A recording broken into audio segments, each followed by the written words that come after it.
பர்சனலாக நமக்கு இப்போ ஒரு கொஸ்டின் அதிகமாக வந்துகிட்டே இருக்குது ரிப்பீட்டடாக. என்னென்னா எங்கே கிளாஸ் போனீங்க, எங்கே கற்றுக்கிட்டீங்க, ஸ்பாஞ்ச் உங்களுக்கு எப்படி பர்ஃபெக்டாக வருது அப்படின்னு சொல்லி கேட்குறாங்க. இன்னொரு சிஸ்டர் என்கிட்ட சொல்லியிருந்தாங்க, எனக்கு பேக்கிங்கில் ரொம்ப இன்ட்ரெஸ்ட் இருக்குது, ஆனால் எத்தனை தடவை நான் ஸ்பாஞ்ச் ட்ரை பண்ணாலும் அத்தனை தடவை எனக்கு ஸ்பாயில் தான் ஆகுது, எல்லாமே ஃப்ளாப்பு தான் அப்படின்னு சொல்லி அதனால் பேக்கிங்கே நான் விட்டுட்டேன் அப்படின்னு சொன்னாங்க.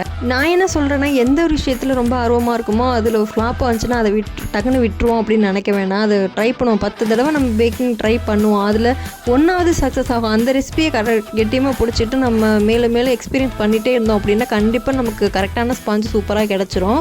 எல்லாருமே ஃபஸ்ட்டு எடுத்ததுமே ஒரு கேக் பண்ணுற அளவுக்கு ஸ்டார்டிங்லேயே நம்ம ஸ்பாஞ்ச் ரெடி பண்ணிடுவோம் அப்படின்னு எதிர்பார்த்தா அது நான் முடியாதுன்னு தான் சொல்லுவேன்.